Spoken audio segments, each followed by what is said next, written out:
Good morning, everyone, and thank you for joining FBANT webinar. My name is Alma Ahmovic, and I will be your host today. First of all, I would like to wish everyone Happy New Year, and I hope that 2021 will be kinder to all of us. Before we start, just a bit of housekeeping. The presentation will last approximately an hour, and after that, we will have time for questions and answers, probably up to half an hour. So if you do have any questions, please feel free to type them in the chat box, and I will run through them at the end. It's probably best I will read the questions at the end because some of your questions might be answered during the presentation. So the webinar will also be recorded and available from FBANT website along with the presentation notes. So today we're very lucky to have with us Patrick Holford. Patrick is a leading spokesman on nutrition and founder of the Institute of Optimum Nutrition. He's the author of 45 books translated into 30 languages. He's also founder of the charitable Food for the Brain Foundation, as well as campaign Vitamin C for COVID. So the title of today's presentation is Triggering Autophagy in 5 Days, How to Promote Cellular Repair, Rest Autoimmunity, and Burn Fat Faster. In this webinar, Patrick will explain the cutting-edge science and how to apply it for a rapid health reboot. So without further ado, please welcome Patrick Holford.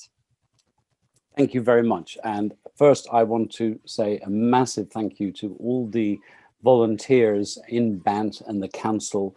It's been so brilliantly representing our whole profession of nutritional therapy. And I'm sure you are extremely grateful, and I'm grateful for this opportunity. So let me just share my screen so we can get started. Here we go.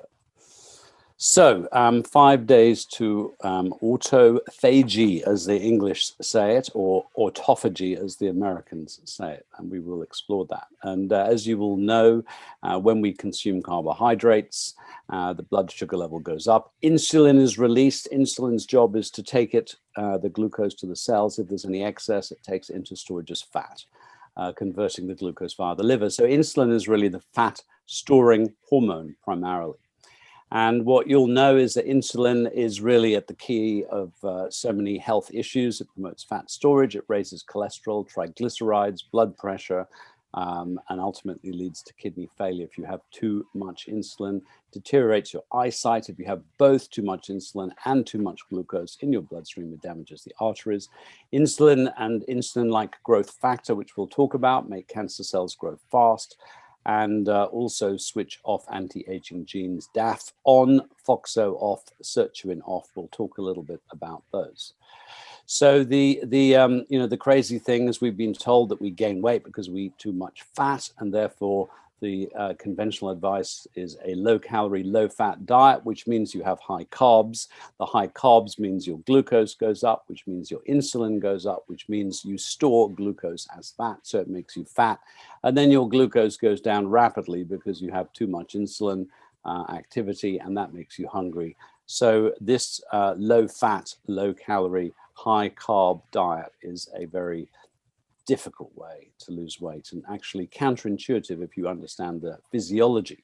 What's also important to know, work of Professor Paul Kenny, is if you feed rats in this case, or mice or animals or humans a large amount of just fat, they will gain weight, but not as much as you might expect, because they'll feel satisfied. And if you feed them just sugar, the same thing happens. They'll gain weight, but perhaps not as much as you expect. But if you feed them 50-50 fat and sugar, which is the definition of junk food, they can't stop. There's something about the combination of high fat and high sugar that makes you binge, makes you addicted, and makes you keep eating. And one of the things in Paul Kenny's work that perhaps wasn't fully factored in is he fed them cheesecake. He fed them not only high fat and high sugar, but also high milk.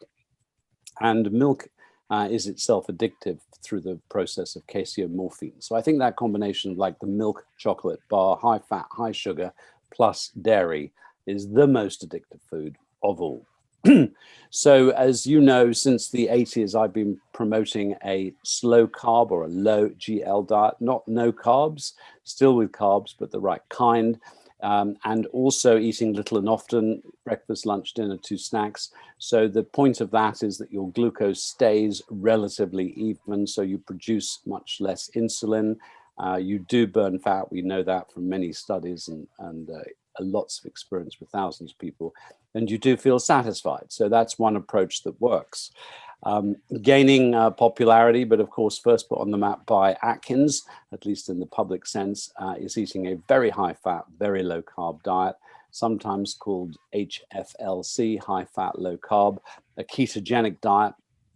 And once you switch off glucose metabolism and start running primarily on ketones made from fat in the liver, obviously your glucose is down, your insulin is down, your ketones are up, it makes you feel satisfied, and you do burn fat. And my book with Jerome Byrne, who is Britain's award-winning medical journalist and the journalist sort of representing the high-fat, low-carb camp, was really a sort of challenge of what works better, a low GL, slow carb approach, or a high-fat, very low-carb approach. And if there is one conclusion, because I think it's not as simple as that, one thing we learned is that actually switching between the two has some merit. And towards the end of this book, it started to become very clear that fasting mimicking diet, a 5-day process, has some rather extraordinary effects. And that's what got me writing another book, because I'm trying to stop writing books, but this was such an impelling and important area. So we know that if you eat carbs and fat, your insulin will go up and you will store fat and you will feel hungry. If you only eat lots and lots of carbs, your insulin doesn't go up quite so much. You don't gain quite so much, but you do still gain weight and you are still hungry. If, on the other hand, you eat low GL carbs, which is what I've been promoting, with sufficient protein, you get very little insulin release and really no fat storage and very little hunger. And if you eat just fat and protein and virtually no carbs, that's the HFLC, high fat, low carb. Again, both of those are highly effective if weight loss is your specific goal. So the understanding that is we've actually got the ability to run on either glucose, carbs, or ketones made from fat, whether it be your own body fat or fats that you consume. So we are interested in making energy, ATP, 36 units through the Krebs cycle, and we can do that from carbohydrates, but we can also make energy in fat cells from fatty acids put into the Krebs cycle. But a lot of cells in the body, or particularly brain cells, neurons, cannot burn fatty acids. They have to burn a very, very pure fuel called ketones made in the liver from medium chain triglycerides, which I will talk with you about. We do make a little bit of energy from protein, and we also can derive a little bit of energy from fermented foods through the production of lactic acid and from anaerobic metabolism, which generates a bit of lactic acid as well. So the body is always hunting for a way to make energy. Here's a very brief. When you stop running on carbs by eating fat or by fasting and switch to ketones, something amazing happens that cleans up and rejuvenates your cells. It's called autophagy. So that's what we're here to talk about, autophagy.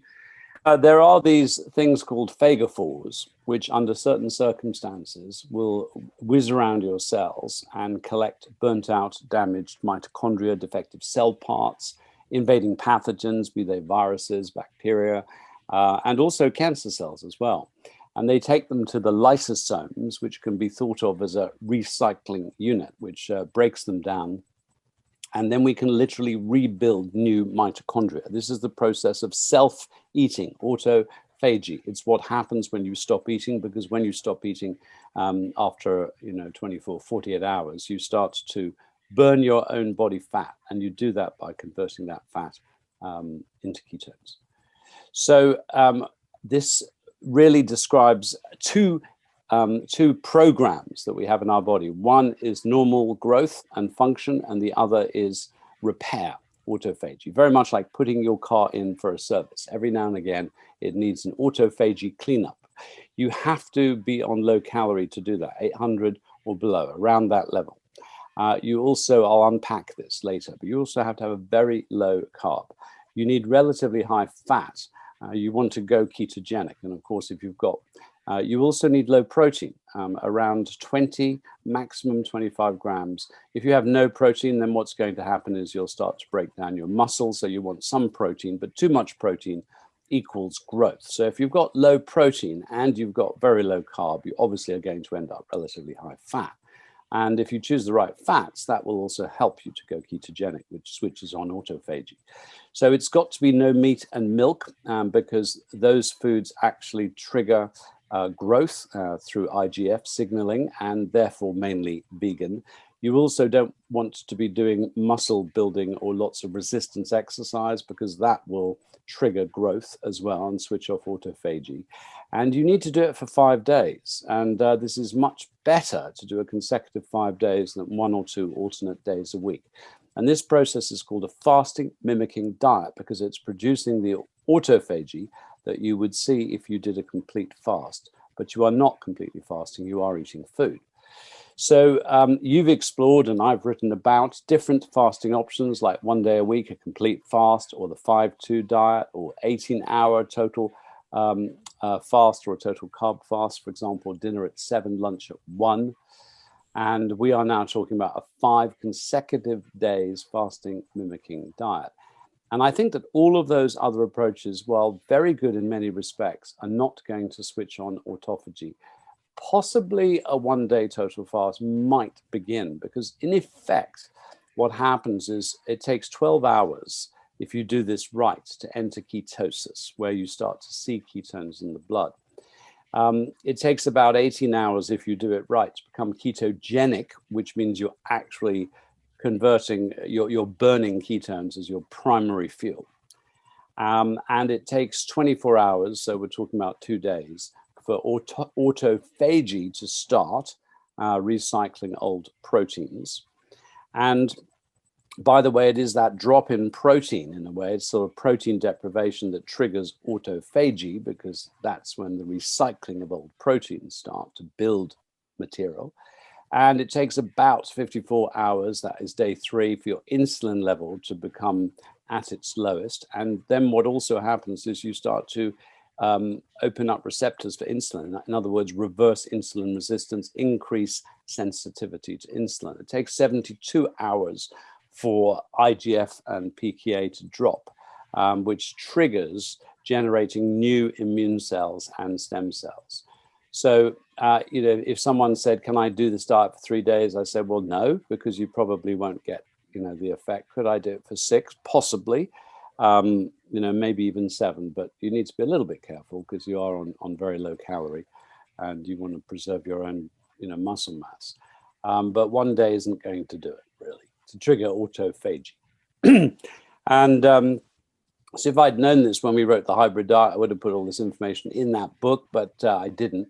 And that often happens when writing a book, is you kind of find a piece of gold just at the end. So fasting mimicking diet, what are its potential benefits? Supports immunity and has the potential to reverse autoimmune disease, which is very much on the increase. I'll talk about all of this. It is anti-cancer. It lowers IGF-1, which is the primary growth protein. You'll find a lot of cancer agents, be it drugs, nutrients, whatever, are autophagic. That is one of the mechanisms for an anti-cancer effect.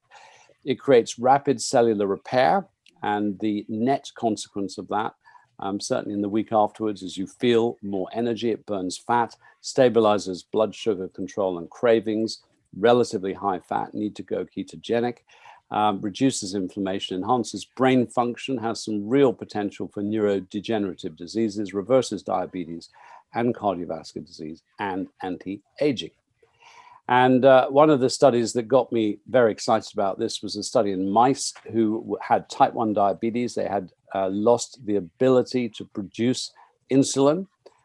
So they didn't have beta cells in their pancreas, and they did this 5-day process. This is a lot of this is coming out of the work of Professor Voltalongo in California. So they did a 5-day fasting mimicking diet 4 times. So 5 days on, 9 days off, 4 times. And what happened is they started to produce more stem cells, and from the stem cells grew back beta cells in the pancreas, and consequently started to produce insulin. This is a terribly important study. Right now, there's a human trial going on. We'll probably, see results in this next year, I hope, if not in the next 2 years, on whether that works for humans, but we hope that it will. Here is another animal study, again, 4-day fasting mimicking diet, repeated 4 times. And this was compared to water-only fasting. And both reduced, this was in inflammatory bowel disease, think Crohn's, ulcerative colitis. It both approaches reduced intestinal inflammation, increased stem cell numbers, stimulated protective microbiota, and only the fasting mimicking diet reversed intestinal pathology. So the water fasting didn't. So in other words, this approach was actually even better than a complete water fast, which of course has its dangers of losing, protein and muscle mass. And let's see if I can move that over a little bit. Yeah, very good. So here is a recent study. This case, it's about colorectal cancer. And it's looking also at the effects of vitamin C. So what you can see in the orange line is that vitamin C only reduces tumor volume in the study, and also fasting mimicking diet, 3 cycles of fasting mimicking diet, also shown in the red, is very, very similar to vitamin C in reducing tumor volume. But what happens if you give both vitamin C and do the fasting mimicking diet? And you can see in the blue line, absolutely, clearly much lower tumor volume. Here's another study that came out last month.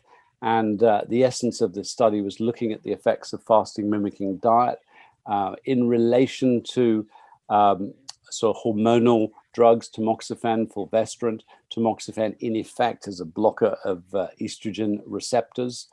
And it has the effect of reducing circulating insulin-like growth factor 1 and insulin and leptin, and inhibiting mTOR. mTOR is a set of signals that say growth, which is almost like the opposite to what we want with autophagy. So mTOR is the opposite to autophagy. And basically what it found was the fasting mimicking diet promotes long-lasting tumor regression and reverts acquired resistance to drug treatment, which is a problem with these drugs. Moreover, both fasting and fasting mimicking diet prevent tamoxifen-induced endometrial hyperplasia.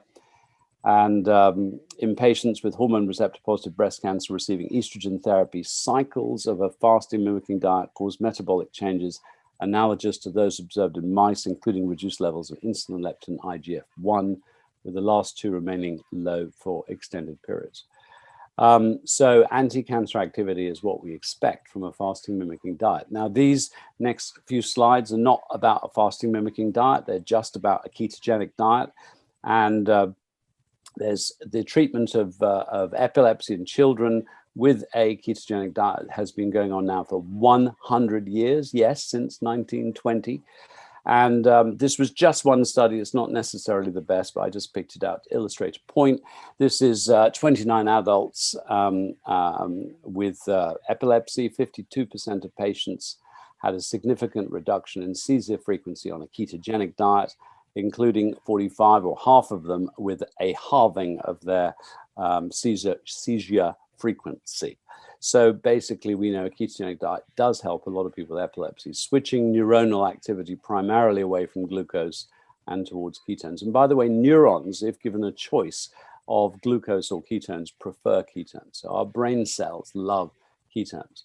Here is a study, 47 Parkinson's patients either put on a low-fat diet or a ketogenic diet for 8 weeks.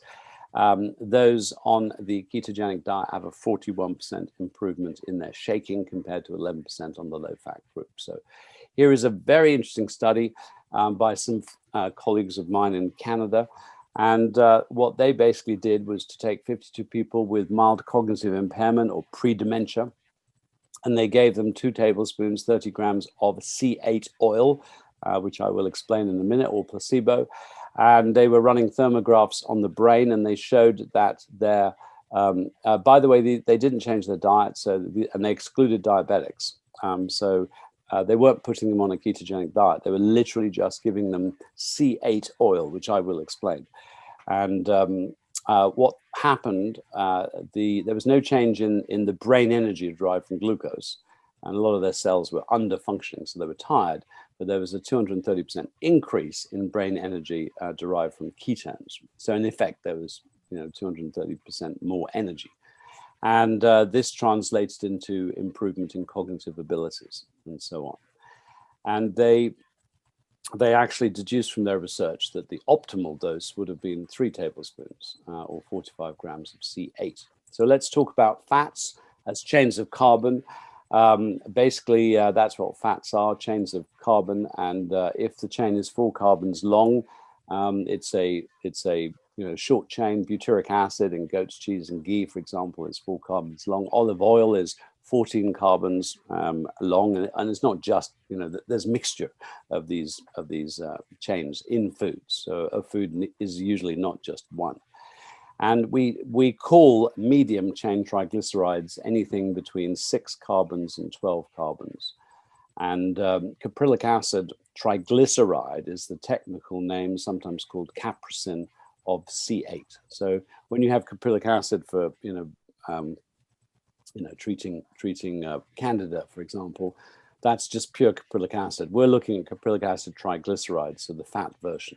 And by the way, in case you watch Deep Water, where there's PFOA, a very, very dangerous compound that was the basis of Teflon, which got nicknamed to C8 because it also has 8 carbons, but it's a completely different structure and is really toxic and very non-biodegradable. The same does not occur with caprylic acid triglyceride, C8.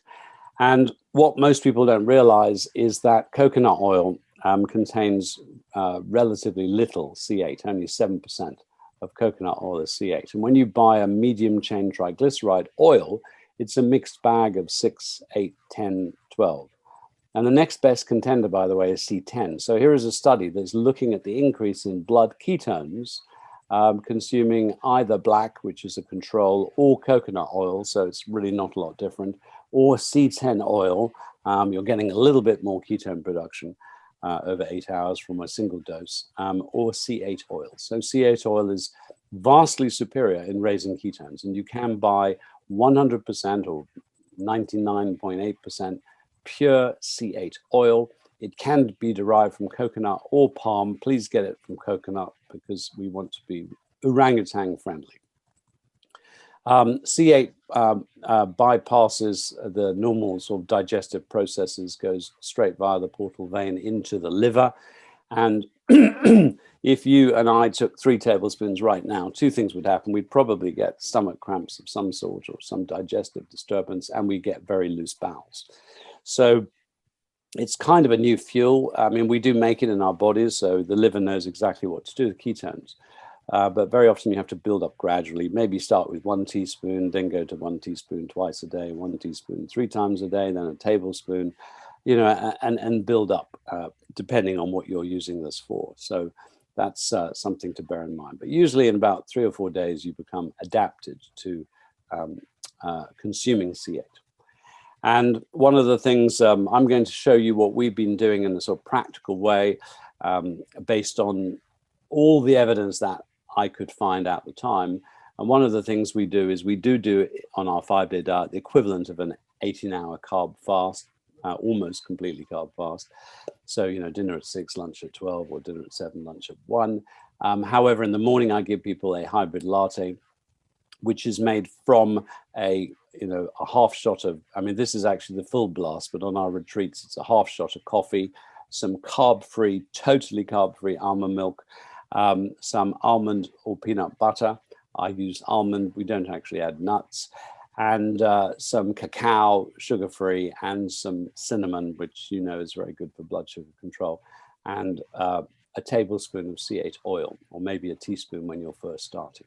Whiz it up so it's like a kind of, latte smoothie thing. And it gives people some energy. It stops any hunger. And there's a tiny bit of carbs in the almond butter, but really very little. So you're effectively still carb free. The benefits of autophagy: reduces inflammation, strengthens the immune system, anti-aging, helps to reverse disease processes, recycles old and weak cells and mitochondria, eliminates pathogens, and is anti-cancer. So what triggers autophagy? A high-fat ketogenic diet, C8 oil does, HCA does, HCA, hydroxycitric acid from Garcinia cambogia type of tamarind. And HCA is really, really interesting in many respects. For example, Professor Thomas Seyfried has it as an absolute key strategy together with a ketogenic diet for treating glioblastoma, the really aggressive type of brain cancer. And we know there are a lot of studies that HCA definitely promotes weight loss, and also it promotes autophagy, and that's where it's so fascinating. In this study, oral administration of, and by the way, you can get these notes if you haven't already, we're sending you this PDF, so you have all the references. But oral administration of HCA to mice for 2 days triggered systematic autophagy comparable to that induced by starvation. You know, fascinating, a nutrient that can do that. This is not a study, more a survey at the very beginning when I launched the GL Diet Bible. And we asked people how much weight they had lost. We asked them if they had taken what I always recommend, a good high-strength multivitamin, vitamin C, and also if they had added in either HCA or chromium or 5-HTP. And HCA and chromium both have effects on weight. And basically the all were losing, 2.7 or 2.8 pounds per week on average, while those who did none of the supplements were losing about 1.3 pounds per week. So we found that these supplements do tend to work. So autophagy triggers a high-fat ketogenic diet, C8, HCA, alpha-lipoic acid.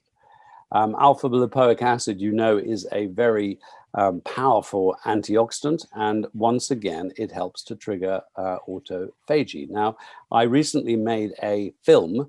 It's very short. It has no sound, so don't think you're not hearing it. And I know you know this, but explaining the whole sequence of antioxidants can be very hard to clients.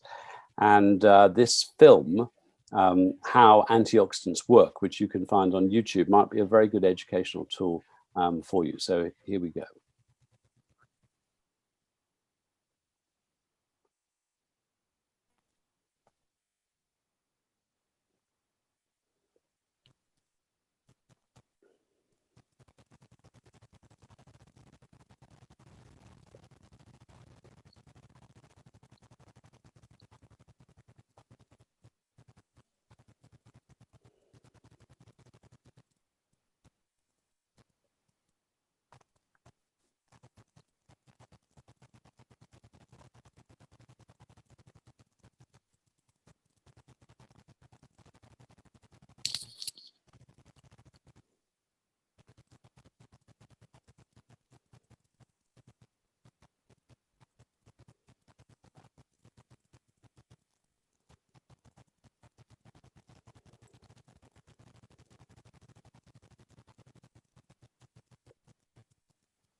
So there you go, a very simple film that you could share to explain to people how antioxidants really are team players. The next is vitamin C.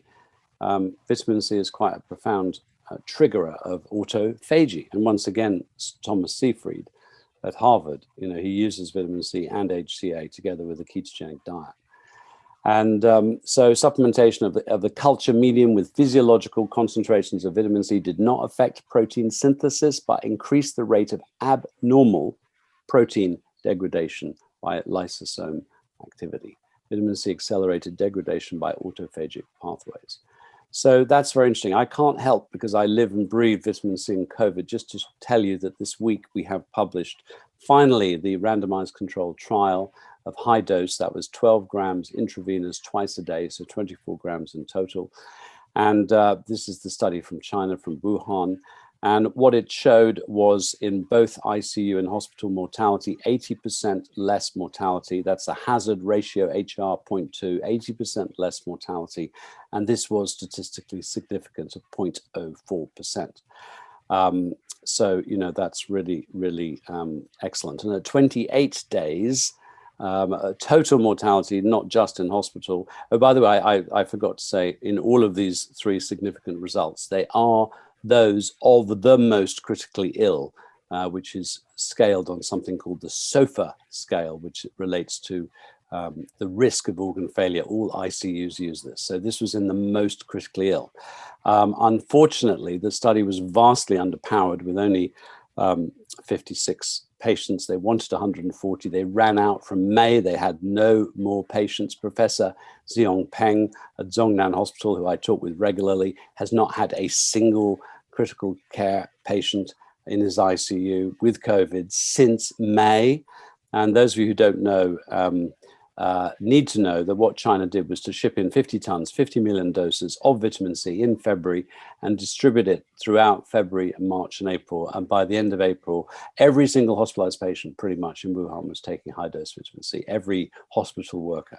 And by the end of April, they had no COVID. So severe lockdown plus vitamin C seemed to sort it out. But the 28-day mortality of the total group with a hazard ratio of 0.5, 50% reduction in mortality, but not statistically significant.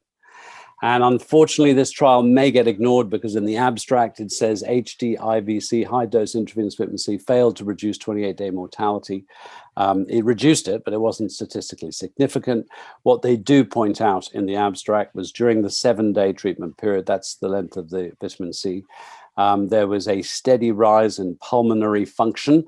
That's what the PaO2, FiO2 is all about. So you basically, it improved 229 from 151, and there was no observed improvement in the control group. In fact, they got a bit worse. And the inflammatory marker that's usually measured in this kind of condition, interleukin-6, IL-6, by the end of those 7 days was 19, which is barely abnormal. And versus the placebo group was 158. This was mechanically ventilated patients with a drip of vitamin C or placebo. So any clinician thinks this is fascinating, but I'm sure it will get ignored. Well, I hope it won't, and that's what I've been fighting for. Vitamin C for COVID.com is our campaign. We've now got almost 700 doctors, nutritionists signed up. Please go to vitamin C for COVID.com as a nutritionist. Please sign up. And also we've got about whatever it is, we've got 60 countries represented now, about 30 medical and nutritional groups. Please encourage your own group, be it BANT or CNHC or any other, to sign up, affiliate and support this terribly important campaign. We need to be all on the same page. So vitamin C, there you go. Vitamin D also triggers autophagy. Very interesting work coming out on that.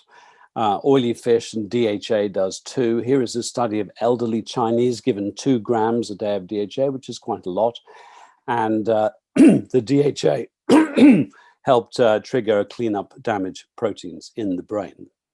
So DHA is good. What else works? Zinc works. I mean, the point is, I think what we're going to see as studies come out is a lot of the nutrients that we generally use in the context of optimum nutrition will turn out to be autophagy triggers. Niacin, very interesting, lots going on that, activates the sirtuin genes. Yes, I just had a little description there. Sirtuins are genes that activate cell renewal, especially mitochondria that make energy, switch on antioxidation and promote longevity. So niacin helps to activate sirtuin, and there are foods, mainly polyphenols, called sirtuin activator foods. Olives are one, kale, broccoli, cabbage. There's another, certain mushrooms, particularly champignon. It's a type of mushroom as well as mushroom in French. Shiitake mushrooms, black currants, turmeric, and we're going to learn about more and more. So I'm giving you one study on niacin and its effect on colon cancer cell death via an autophagy effect. And here is a study on niacin or nicotinate and curcumin combined, and also how that has an autophagy effect. That's in +1. So in relation to polyphenols and sirtuin activators, I've got a chart in my book that shows the foods that are sirtuin activators. Onions, red onions are. It shows the foods that are highest in polyphenols. It shows the foods that are highest in antioxidants. So, we get to a nice group of foods. Something like beetroot at the bottom is not low enough in GL. So we really want the 3-star low GL antioxidant polyphenol sirtuin activator foods particularly. Here is a study on the mushroom, Lentinula edodes, and this again is stimulating autophagy and reducing metastases in human gastric cancer cell line. And what else have we got here? Black currants, turmeric, ginger, due to a compound called 6-shogaol. I'm not quite sure how you pronounce that. Coffee triggers autophagy, and actually a little bit of coffee may help the process of conversion to ketogenesis. So does green tea, hibiscus, mint, berberine, bergamot. So here's a study on green tea and its effects on autophagy. Here's a study on mint, the mint family of foods. By the way, chia is part of the mint family. Don't see any evidence on chia yet triggering autophagy. Here is a study on hibiscus. Here is a study on berberine. I'd love someone to invent a combined herbal tea using all these autophagy triggering herbs. And hopefully if it tastes nice, we can add it into the 5-day diet process. Here's a study on citrus flavonoids from bergamot having an autophagic effect. So the point is, what I've done, which is just slightly different to Walter Longo's fasting mimicking diet, he's got a package called Prolon, which you can buy, and it's got everything in it to do a 5-day diet process.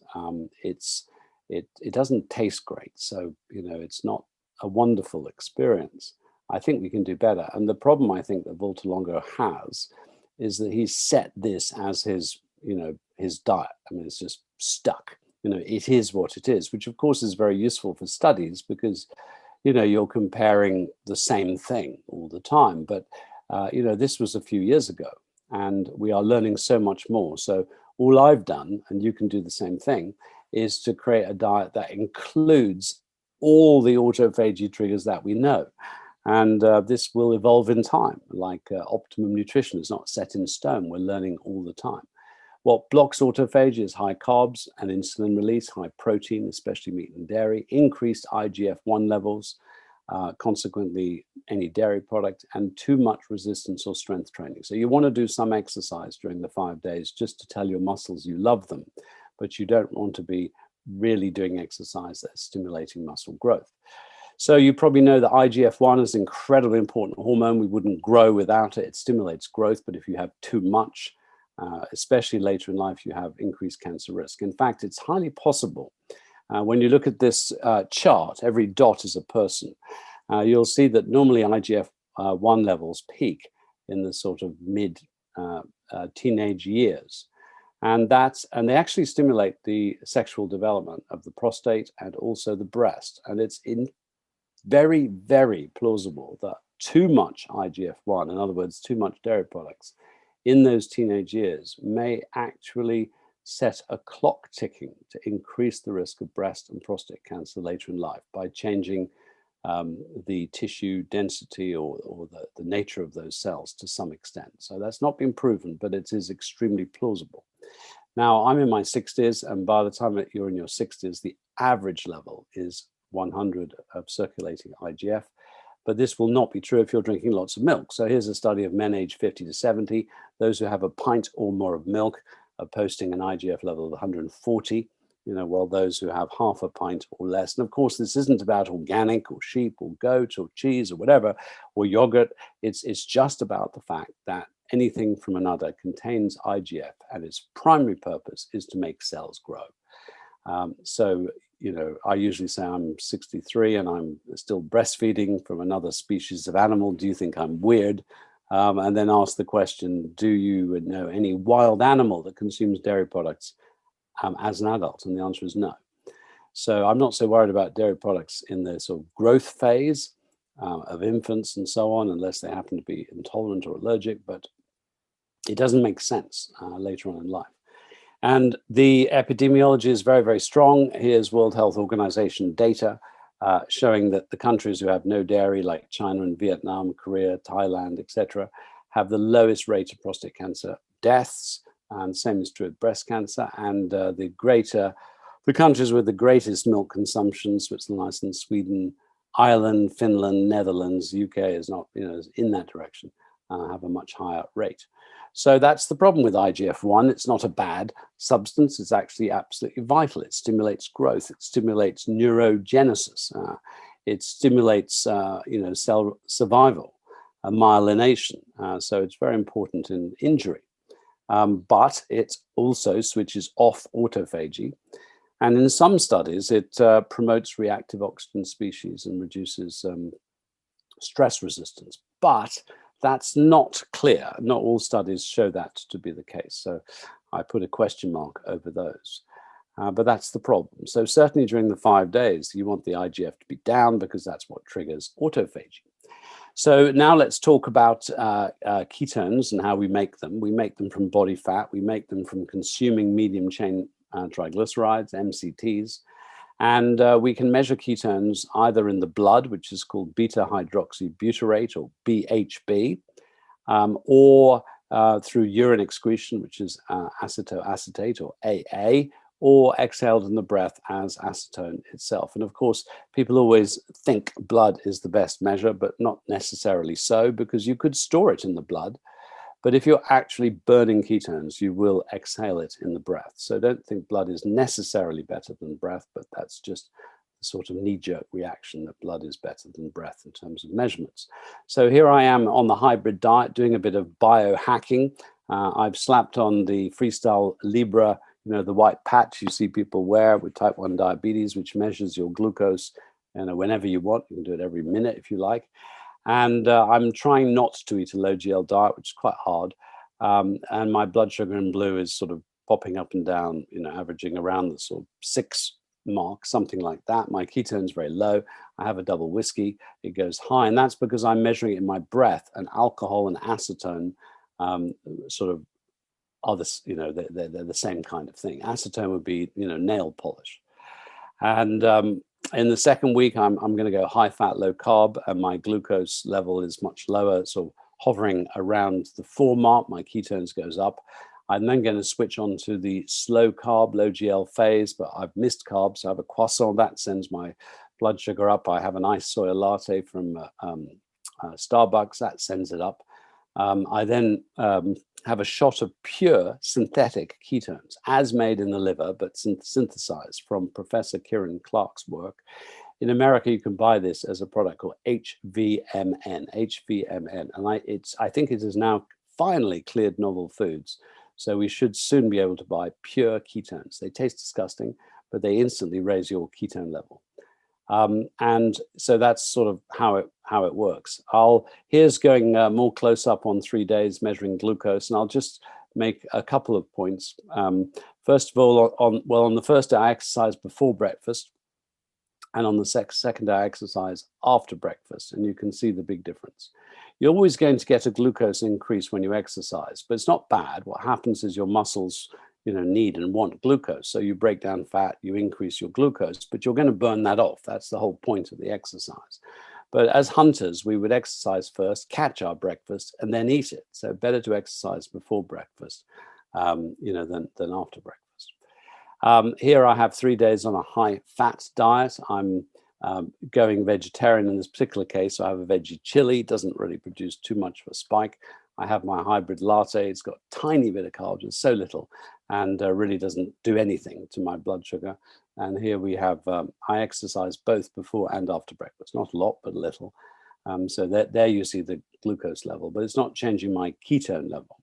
And I'll show you more clearly what we use in terms of the ratio, the glucose ketone index, in a minute. So we've done 2 retreats, one with 14 people, one with 17 people.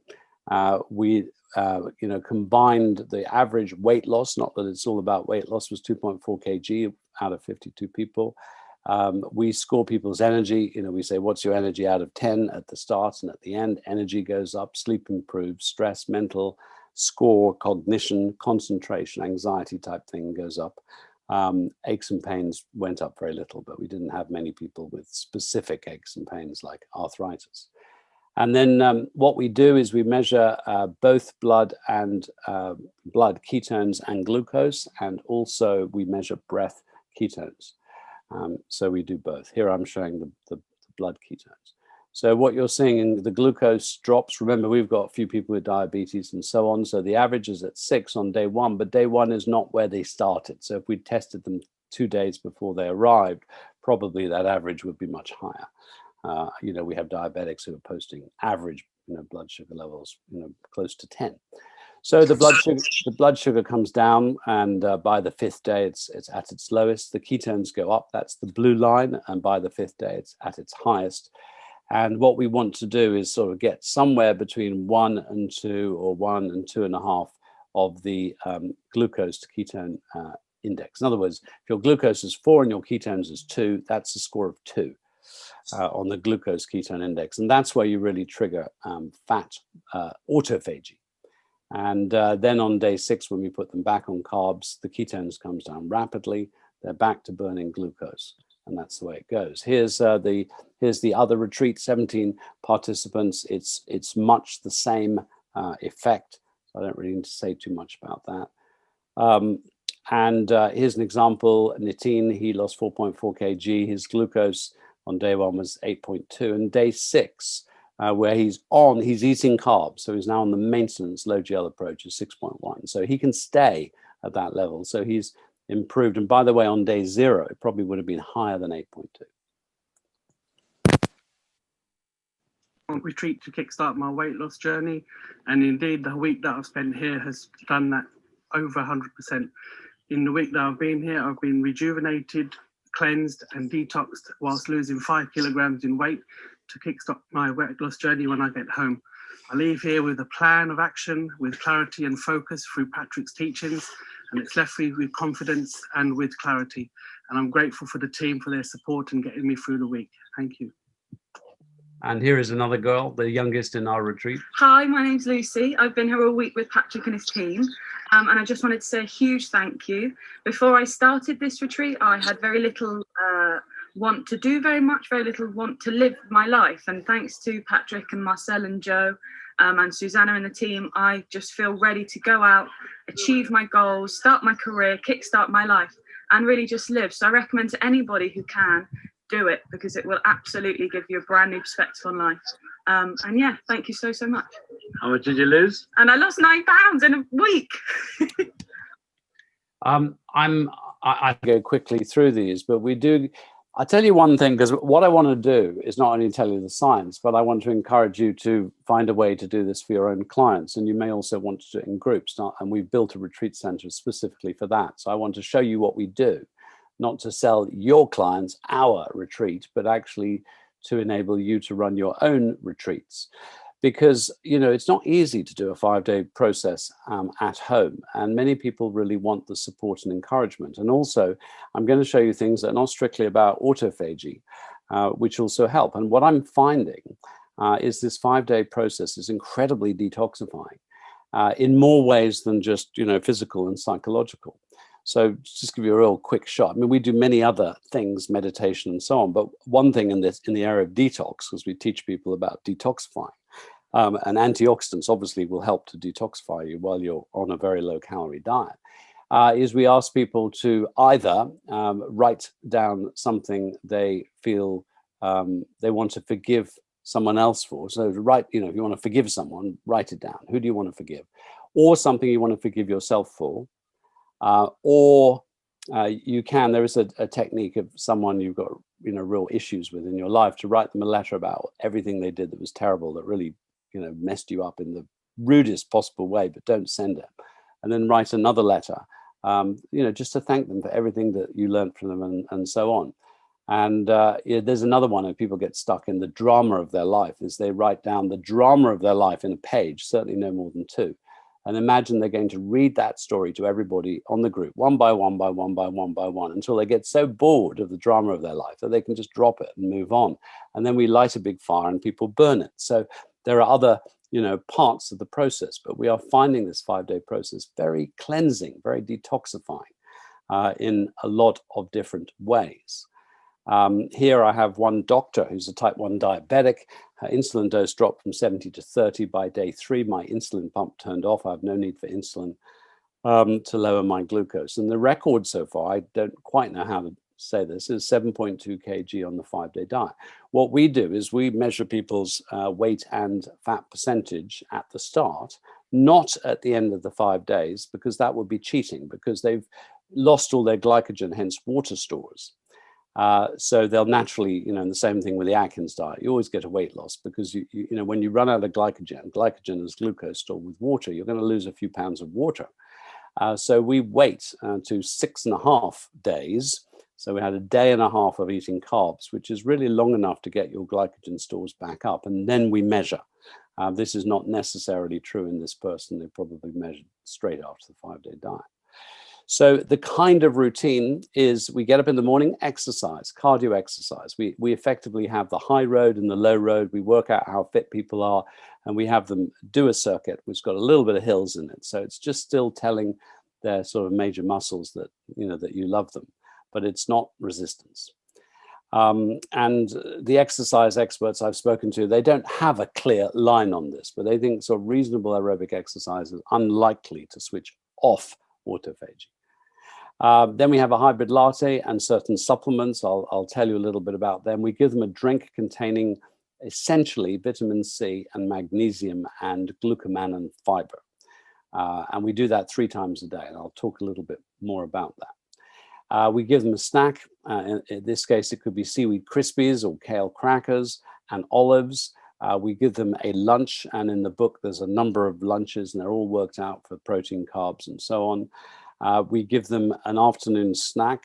I use my shake, but I'll explain why. It's quite a hard one. But you could always repeat the morning, snack if you don't want to do that.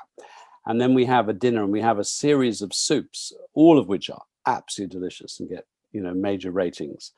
And then a little treat, a nibble protein bite, lemon with coconut. And we also encourage people to have an Epsom salt bath every day. We have a hot tub. We put the Epsom salts in it, but you can have a hot bath or a hot tub. And we use a supplement which contains HCA, chromium, and carnitine. Carnitine helps you make ketones better. So we start with a hybrid latte, plus there's some supplements that we give people in the morning, basically multivitamin, vitamin C, essential fats, and antioxidants. So we give them that in the morning with their drink. The drink that we're making is an ascorbate. It's actually an ascorbic acid ascorbate mix, and with quite a lot of magnesium ascorbate. So I want people to have more magnesium during this process. It's absolutely no sugar. A lot of the vitamin C powders out there have sugar, so you've just got to find one that has no sugar. You could just use magnesium ascorbate. That would be, very, very good in this context. And glucomannan. And one of the big problems which people experience on a ketogenic diet is it is hard to get enough soluble fiber. So constipation is definitely an issue for some people who have very sluggish digestion. So if you are doing this with clients, it's worth having. We use a herbal product called Digestive Stimulator. There's a few sort of backup things that you can use that would stimulate, a bowel movement. Obviously, you're not eating very much, but the glucomannan helps to do that too. And also it reduces appetite. So this is very helpful. We've got to the point where nobody feels hungry on this. You're on the edge of hunger, but you don't really feel hungry during the 5-day process. Some of the foods we've found, really helpful. Definitely Clear Spring Sea Veg Crispies. They're incredibly low calorie, very tasty. So they're a winner. Some people don't like them, but most people do. And repetition is the problem. If you always have the same thing again and again and again, it's more boring. We can't get these kale crisps anymore, but we can make them. So it's very simple. We make our own kale crisps, and the recipe is in the book. Kimchi is an excellent food. We use a brand called Eaten Alive, but any kimchi I think would do it. Again, the point is we're measuring the exact protein, carbs, fats, everything in these foods. So it's, you can very, very easily, go off track. And then we found these very good nibble protein bites. They actually use plum puree as their sweetener. And the one in their range that has the lowest GL is the lemon with coconut. And we give one of these as a cheeky dessert, so to speak, or we make our own dark chocolate coated almonds and I think we give like 3 of those or something. So it's very little, but people appreciate it. This is an example lunch. We actually only use egg once, but scrambled egg and asparagus, would be an example. Tofu, artichoke, walnut salad, another example. And I'm sure in time you guys will also come up with lots of variations on the theme, which would be excellent. But you just have to be really, really careful not to increase the protein or increase the carbs or increase the calories. So we've calculated everything. The spreadsheet is just massive on this. In the afternoon, we use my shake, Get Up and Go Carbo Slow. I don't know another shake that can really do the same thing. Of course, you could use the seaweed crispies, but also I'm trying to get a certain level of vitamins, minerals, and so on, which is in here. I'm also trying to get the glucomannan up, and we've actually measured it now. And a full shake, we're using half a shake on the 5-day diet, but a full shake is only 4 GLs. It's incredibly low GL. So it's like a small glass, a bit smaller than this, or about the amount of water that's in there is the shake that we have in the afternoon. So it just fits, and only because I've evolved these products thinking, in a GL way. So it just happens to be very good. You could maybe try your own using a pea protein, but again, you've got to be careful not to get too much protein. And so, it's a tricky one. In the evening, here's the mushroom soup, very, very delicious. These are easy to make. The cauliflower and broccoli soup. There's another one called the primordial soup. People love the soups, and some people have one that's more favorite than another, and you could always interchange them. There's no problem at all. That's the nibble protein. I don't mean this, to show this to you, commercially, but the GL support is carnitine, chromium, and HCA. So, those actually do help the keto process. And the hybrid pack is multivitamin, vitamin C, essential omegas. We want the DHA and antioxidants. So, but whatever you can find that does it, but we've worked out the nutrients. Now, in terms of blood testing, we use something called Chaos Smart. It's the only one we know where you prick the finger, you put the little strip in to the device, and it measures both your glucose and your ketones. So that's fantastic. And for the breath test, and I've tried a few, the one I really like the most is called KetoScan Mini. It's very, very good, very intuitive, very easy to use. And also it gives you the number on the actual device. So yes, they've got a fantastic app, but you can literally see the number. And there are mouthpieces. You can buy a little kit of 20 of them or 10 or whatever. So clients can borrow it and use their own mouthpiece, or if you're running a group, they could each have their own mouthpiece. We made an error in these COVID times of, wiping the thing with, with a sanitizing, alcohol wipe, and of course it sent the ketone levels through the roof because that's what alcohol does. So, don't use an alcohol-based, sanitizing wipe. It'll mess up your readings. And yes, I've got a code PH20 which gets you £20 off, but you could get your own code. I'll show you how in a minute. There's a very good app, and usually people in the first or second day are up around the 10 mark, but by the 5th day we've got them up to about 40 on the breath acetone, which is optimum level of ketosis. You're burning fat at a rapid pace. Now you'll see caution there, breath acetone high. On any of these devices, blood or breath, as soon as your ketones are going high, you get a big warning sign. And the reason for that is if you're diabetic and you have insulin resistance and your glucose is up in the blood, but you're not absorbing it into your cells, you're basically in energy deficit. So your body makes ketones. So you end up with high glucose and high ketones. And your body keeps making ketones, and that's called ketoacidosis. Now, there's no problem in having high ketones if your glucose is low. But these devices don't know that, so they're going to say warning, warning, warning. And we had one lady, and she woke up and she blew into her device. She got this warning. She panicked. She had a panic attack. And in the process of her panic attack, she couldn't find my number, and she called the farmer next door, because we read some places from that. The farmer's very stressful, panicky guy. He saw this thing and immediately thought, got to call an ambulance. Anyway, he contacted me and said, I think you need to get an ambulance right now. And, for this woman, it says dangerous, et cetera, et cetera. And I went up there and I gave her an oat cake, and she was fine. That just tiny little bit of carbs settled her down nicely, came out of her panic attack, no problem at all. So just be aware that high ketone readings when you're on a low GL diet, not a problem. And there are certain things you shouldn't do just before you do the test. Now, if you write to Susanna at alcodigital.co.uk, you could get your own code. And I'm thinking here, if you want to sell this device to your clients. But it's very good, and you buy it once, and I think it gives you about 200 readings before you have to replace the cartridge. So it's just a one-off cost, and anyone can use it. Very good. So what we do, and I'm saying this again because you might want to copy it, obviously we do the 5-day process. We're putting in more nutrients that support detoxification and ketogenesis, like carnitine and all the antioxidants.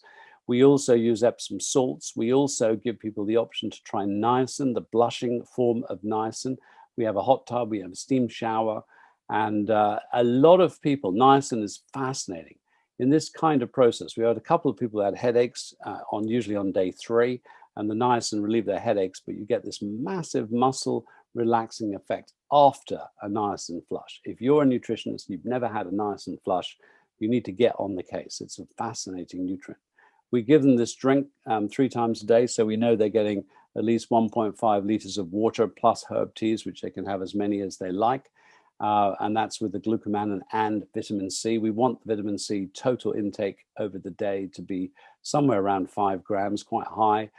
We have massages, and then it's 7-day retreat, because we have 2 days where they're then learning how to eat low GL and specific exercises to protect muscle loss. And we measure their blood, breath, ketones, and glucose throughout. And we do this. And if you want to join one of our retreats, you'll have to pay, unfortunately. It's just the way it goes. But learn the process and rip me off. I'd be very happy, because that's really what it's all about. And alternatively, also, if you wanted to, and by the way, we have this excellent coach, Marcel Dubriel. So the whole process of coaching people and using that time to actually help people get clear on their health goals and how to achieve them is all part of it. The actual process is in the 5-day diet. I built this place, the first ever in the Brecon Beacons National Park that's been allowed to get conversion of a Dutch barn. And I built it, that's the view, very specifically for retreats. So it's there for you. And it's very nice if you have 10 people, probably maximum 18. This is the kitchen that we work in. We make the food together, and the views are amazing. And we've got a yoga field where we do exercise, and there are beautiful mountains where you can walk, and amazing places to visit. But this is, my dream is that nutritionists are using this for their own retreats, taking groups of clients and, giving them a wonderful experience. So these are some of the treehouse I just built.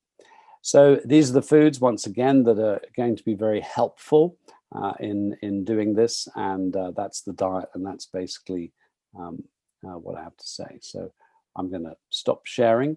And here we go, stop sharing and come back, and then we can have a nice interactive question time. All right, Thanks. There you go. Patrick, thank you so much. That was really, really interesting. I really enjoyed your presentation. We had quite a few questions, and I've grouped them. So I will go ahead and ask you questions about vitamin C first. And would you recommend vitamin C with fasting mimicking diet? And if so, what form and dose for adults? And is well, I definitely do, because it helps to trigger autophagy. And what we're using in total with the drink and the supplements is about 5 grams.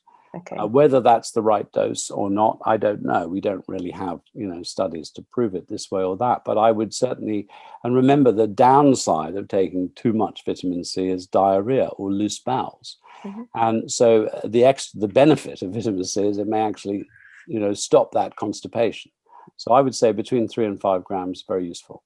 Okay, and what is the recommended dosage daily, apart from when you're doing the 5-day? Well, I mean, Linus Pauling really researched this very, very thoroughly, and he came up and proposed that the RDA for vitamin C should be 2.2 grams a day. And that's effectively, I take a gram AM and a gram PM. And if you look at the science on it, that's pretty good. Certainly for cardiovascular disease, we know that there's a totally compelling case for at least half a gram a day. But I would say 2 grams a day. That's all I do in these COVID times. If somebody gets sick, I say a gram an hour. And also zinc. You've got to get zinc up to 70 milligrams to have a profound antiviral effect. It reduces duration of colds by 33% in the meta-analysis by Professor Harry Hemmeler. So the vitamin C I take has 3 milligrams of zinc in it. And that means that if I take 20 of them, I get 20 grams vitamin C plus 60 milligrams of zinc, and my multi gives me 10. So I'm up to 70 milligrams. And I want to tell you right now, because there is not a single day when I'm not dealing with people in critical cases in ICUs all around the world. Every day I'm having people contact me. And what seems to work is the combination of vitamin C plus zinc. You don't need that much, obviously, during this diet, but vitamin C is wonderful. Doesn't matter if you take, in the context of the 5-day diet, doesn't matter if you take ascorbate or ascorbic acid. Ascorbic acid is generally better absorbed because that's what we're designed. That's what all animals make, is ascorbic acid. But ascorbate, if you use something like a magnesium ascorbate, magnesium is wonderfully helpful. And I'm sure we'll find that magnesium also triggers autophagy. I see there's a question, for example, about sleep. We find people sleep better on this fasting mimicking diet approach. But once again, we're giving them a fair amount of magnesium, which might assist that process as well. And niacin, please do. Do you worry about niacin's impact on methylation? No, I really don't. No, niacin is actually important for methylation. It's absolutely vital. And of course, it's the precursor for NAD. And NAD, that film I made on antioxidants, if we went to the next layer, we would include niacin and NAD. So no, I'm not at all worried about niacin in relation to methylation.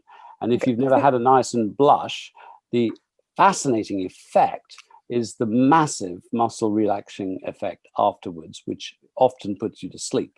So someone who doesn't sleep and gets stressed, having some niacin before bed, having the blush, lying down, can promote very good night's sleep.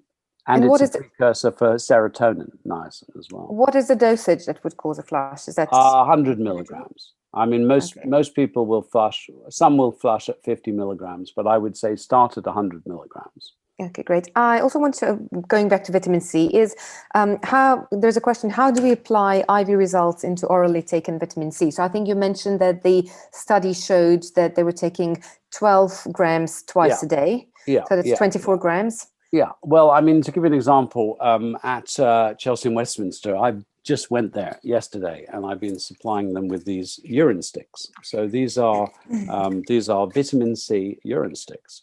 And you dip it, you see it's green. Oh, here we go. It's green. Yeah. If you dip it in the urine, it stays green. You've got no vitamin C. All animals, and if it goes yellow, which you'll see here, yellow, then you're at optimal vitamin C. The scurvy, sort of overt vitamin C deficiency, is 11 micromoles per liter. Below 23 is considered insufficient, so low, but 11 is deficient. 50 microgram per liter is what the UK authorities, SACN, PHE, etc., want us to be at, 50. Animals keep their blood level between 60 and 70 in any circumstance. So if an animal has a physiological stress or a viral attack, they will increase production, but always keep their blood vitamin C between 60 and 70 micrograms, micromole per liter. And also, they will always have vitamin C spilling into the urine. So one of the ideas, you take vitamin C, you just make vitamin C in the urine. You are meant to have vitamin C in your urine at all times. If someone has no vitamin C in their urine, they are deficient. In the Barcelona study, they tested 18 people in ICU. 17 out of 18 had undetectable vitamin C. In the Colorado study, they found that the level of vitamin C in the blood predicted who would survive and who wouldn't survive. So at Chelsea and Westminster, I challenged them because they were giving 2 grams of vitamin C. I'll mention the oral intravenous thing in a minute. And I said, how do you know you're giving enough? You don't test. So they started testing, and now they're giving up to 6 grams. They give it orally if you can swallow. They do it intravenously if you're really sick and you're lying there with some oxygen support. It's not quite right to say this. You could say the intravenous gets the level twice as high, but the truth is you will absorb your first 10 grams of vitamin C very, very effectively through the digestive tract. It needs a slightly acid environment. In other words, if you took omeprazole, that would block your ability to absorb vitamin C. It uses the same transport system as glucose. So if you've got insulin resistance and messed up glucose metabolism, as in a diabetic, you will absorb it less effective. If you are sick, what happens in sepsis, which is the 3rd stage of COVID, the critical phase, where it's no longer a viral disease you're dealing with, it's an overreactive immune system, a sepsis, septicemia, cytokine storm. What happens very often is the digestive system shuts down. You get digestive stress, in which case you really want intravenous. But other than that, a normal healthy person, 6 grams intravenous versus 6 grams oral is pretty much the same thing. Okay, that's good to know. Going back to the questions about fast mimicking diet. So would you recommend it to somebody who's going through chemotherapy? Yeah, possibly. I mean, obviously we have to be careful what we say, medically and all the rest of it. But yes, and a lot of chemotherapy is it's not a daily thing, it's a weekly thing.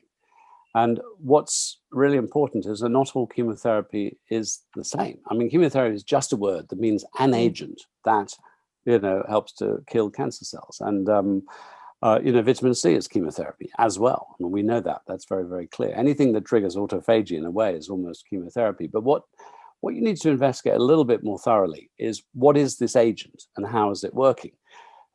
Because some of them are actually specifically working to trigger oxidation. So that's what they're trying to do. So in other words, it's have a massive antioxidant, diet during the process of introducing a drug that induces oxidation isn't so good. High dose vitamin C, by the way, is pro-oxidant, but low dose is not. So, and also take the name of the drug, stick it into PubMed, and stick in vitamin C, because a lot of these drugs have been tested with vitamin C.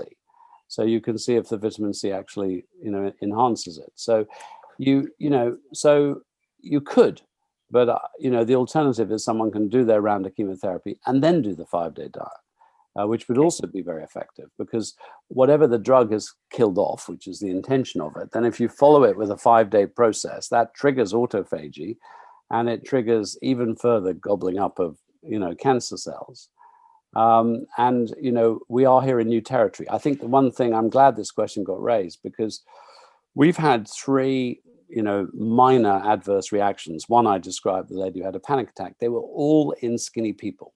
They were all in people who in essence didn't have excess weight to lose, and they were all in effect a hypoglycemic event, where suddenly their blood sugar completely plummeted, and they hadn't yet converted, fully over onto ketogenesis, and they were all solved effectively with an oat cake. So the cancer question also relates to that, because if you've got someone who's underweight, I would be very, very, very careful with this. If you've got someone who's got weight to burn, I think it's better. Okay, so it ties up nicely with the next question, which is, would you use fast mimicking diet for somebody who is thin and doesn't want to lose weight? And if so, what would you do to prevent weight loss? Yeah, probably not. And the thing is, I mean, we have had skinny people who haven't lost much, while the fatter people lose more. So, they have to know that they may lose 2 kg. But they'll probably be able to put that back on afterwards. So I wouldn't worry too much. For example, if you've got a rheumatoid arthritic who's doing response, then that has real merit. They probably won't lose as much as someone else, but they may need. I mean, there's a very good bar I didn't show you. If I'd thought of it, I would have. There's a bar by Pulson, called the plant-based vegan keto bar. Really, really good. And my backup for people who might have too much of a blood sugar dip, hence skinny people, if they do sort of go shaky and, you know, something's happening, would be to give them half a pulsing bar, which is only 1 GL, or an oat cake. So those are my that's like my medicine cabinet for people who dip. And that's really what I'm more concerned about. I don't mind if somebody loses, you know, probably they might lose 1.5 kg or something like that. I'm sure they can put that back on, but be careful in that zone. Thank you. What is your view on high-fat keto for somebody who's ApoE4 carrier? And also, would you use it for people with high cholesterol? Yeah, I have no problem with the high cholesterol at all. I don't think. Oh, is it about the high-fat diet or the fasting-mimicking diet? If it's the fasting-mimicking diet, we know that lowers cholesterol. You know, it does everything that you would want in a cardiovascular process. If you do my kind of high-fat diet, I mean, one of the things I explored, you know, when I wrote the hybrid diet and went into the high-fat area, I was like treading a fine line where on the one hand, we might piss off the high-fat, low-carb community who are rather, you know, meaty and quite fond of cheese and all the rest of it. And on the other half, you know, piss off my fans who know I've been talking about a different kind of approach. So I really go into some detail about the dangers of too much protein and the dangers of too much animal protein in that book.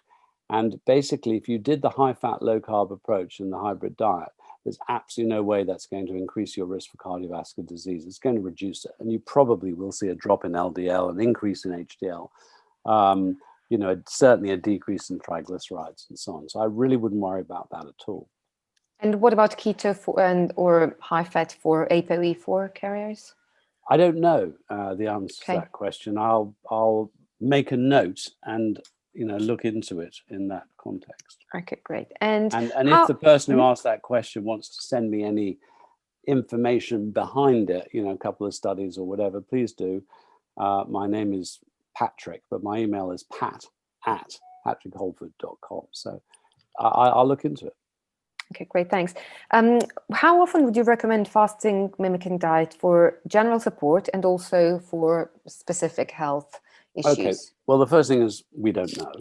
It's, you know, I mean, in terms of science, we don't know. But in the animal studies, doing it 4 times is what really triggers the, you know, the reversal of autoimmune disease. And they're doing it 5 days on, 10 days or 9 days, or 10 days off, 5 days on, and so on. What I'm generally saying, I think is a little bit more practical, is to say if you've got a disease which you think this might help, then do it 4 times. Do it once a month for 4 months. If you wish to do it, you know, twice a month for 2 months, that's also fine, no problem, especially if you've got, you know, extra weight to lose. What am I? I'm doing it. I say that if you're healthy and you just want to be healthy, maybe you do it 4 times a year. Maybe you do it twice a year. My situation is quite funny, really, because well, I lost when I really got into researching all of this. I probably gained almost 2 stone, you know, with lockdown and bad habits and all the rest of it. I generally don't exercise unless I'm building something or making something. I don't go to gyms. But anyway, max maybe 1.5 stone. I lost all of that. And then I had a problem because I was running these retreats and I always do the diet along with everybody else as well. I got to the point where I really had, you know, very little body fat to lose. So because I'm doing these retreats twice a year, I'm doing it, you know, 2 or 3 times a year. Sometimes we do a Facebook group all doing it together. And I literally have to gain some weight in between, which is no problem and very enjoyable. And then I lose it on the 5-day diet. But what I found is it's incredibly easy to lose weight, because also when you do this process, and I think this is also important, you know, when you have a diabetic and you say eat 40 GLs a day, sometimes that could be a little bit like telling an alcoholic that they can have 3 glasses of wine a week. So David Unwin, who I interviewed on my podcast, it's there now live, podbean.patrickholford, Dr. David Unwin. He says sort of, you know, his advice to his diabetics is no carbs, don't have any bread, pasta, rice, whatever. And that may be better for someone who's carb addicted. But what happens is if you've got somebody with a level of carb dependency, sugar cravings, etc., they go through this 5-day process, they just come out of it with no carb cravings at all. Some have then had the maintenance, low GL. Others have so enjoyed how they feel when they go ketogenic. They have their maintenance as staying ketogenic, but as per what's in the hybrid diet book. In other words, not low calorie ketogenic, but just ketogenic. So the wonderful thing about this is it resets your carb clock, and you're playing around, with different ways to deal with your metabolism. I'm sure in time we will learn that certain types of people function better on a high fat, low carb diet. Others function better on a slow carb, low GL type approach. We are not all the same. And that's going to emerge as people do this. And talking about ketogenesis, are you supportive of using exogenous ketones purely to assist people into getting into ketosis, or do you use them once they're in ketosis to maintain it? Both. Okay. It is a direct fuel. And if you think about it, one of the problems here, and it's very much like if you go back to the 5-2 diet, Michael Mosley, the theory was that it was the low calories on those 2 days that helped. But the low calories also meant less insulin, and it also meant lower GL. So was it the calories? Was it the GL? Was it the insulin? What is it? And right now, I don't know in relation to this diet. So I've kind of covered all options. It's both low GL. It's also, low calorie. It's also, low protein, because I think if you have too much protein, that will switch off autophagy. So we don't know, exactly which of those yardsticks is. So one of the sort of quandaries is that if I give you 3 tablespoons of C8 oil, it's actually, it's quite a lot of calories, it's fat. I mean, it's not fat, actually. Well, it is fat. So it's quite a lot of calories.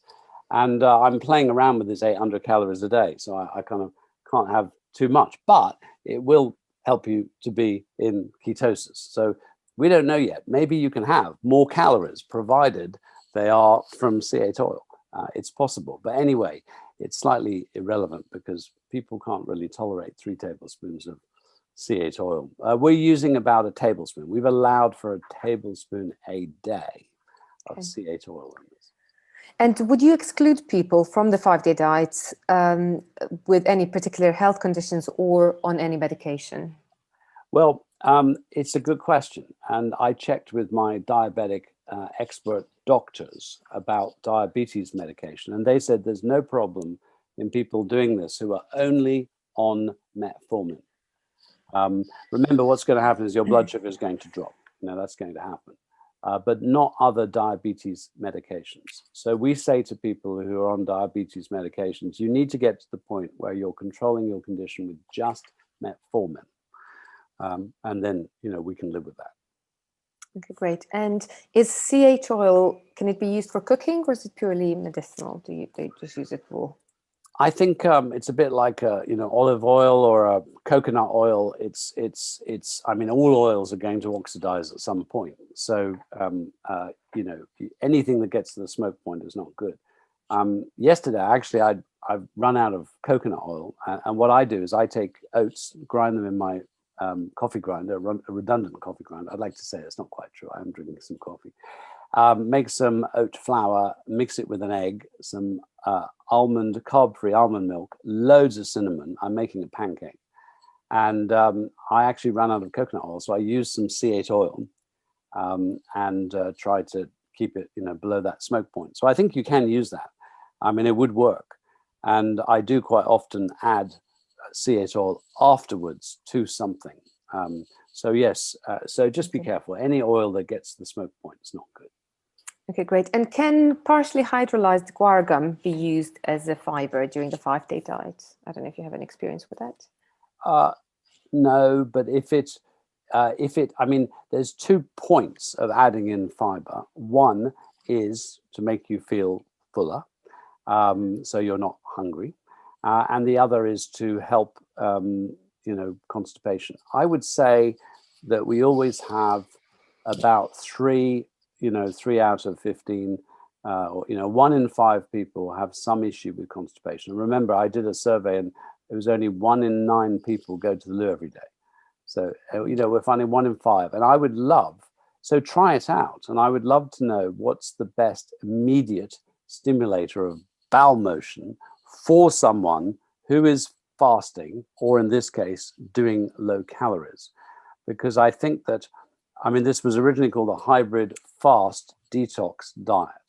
Hybrid because you go into ketones, then you come out into the GL. Fast because you're modified fast. Detox, I think this is a tremendous opportunity for detoxification. And I think the antioxidants really support that process. So I want people to have, evacuating their bowels. So I don't know. Tell me what happens with guar gum. Does it help? Glucomannan, by the way, helps many, but not all. And sometimes what we do with those that are not helped by glucomannan is we use soaked chia seeds.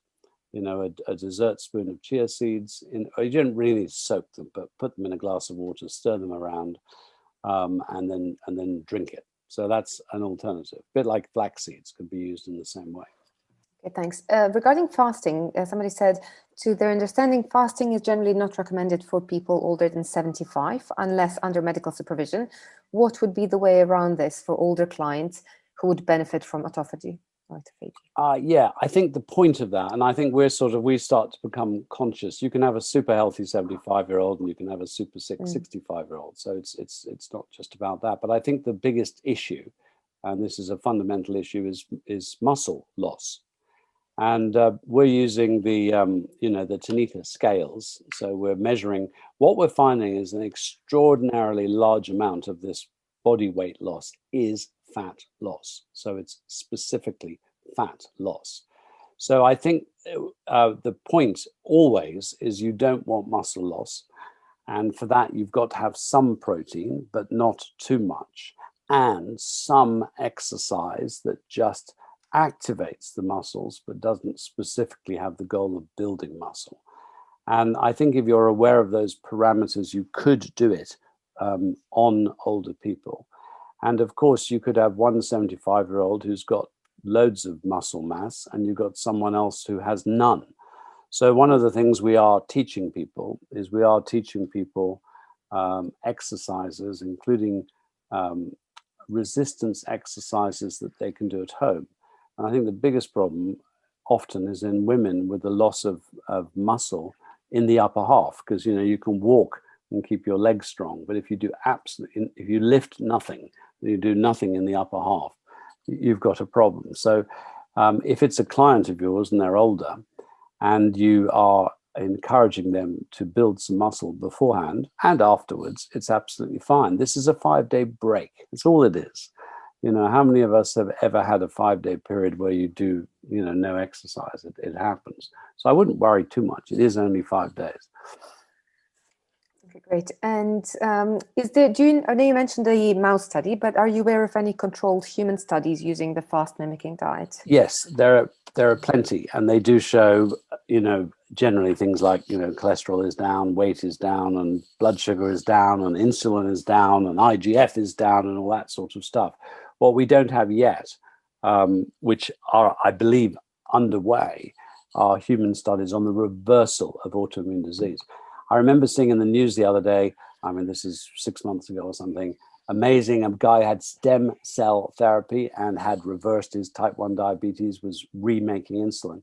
And that's the point, really. This 5-day process is actually stimulating stem cells from which we can make, for example, beta cells. And I have a tremendous trust of the human body and its vast intelligence. Over all these years, when it's used to nutrients. And what's become very clear is that our body knows the process of autophagy. It grabs that opportunity whenever your protein intake is low and your calorie intake is low. It grabs that opportunity for a cleanup, like putting your car into service. But then you come out of it. So I trust that the body, first time you do it, can be a little bit shaky because you've not used your ketone engine before, but the more often you do it, the more quickly you can switch from one to the other. And I think this gives you metabolic flexibility. So I trust that the process the body knows what it's doing when it has an autophagy opportunity. And if you provide all these nutrients that support that process, I think this is an incredibly important and new area that's just emerging. But I think I will predict that we'll see a lot of disease reversal through the process of these 5-day autophagic diet strategies. Great, thank you. It's already past.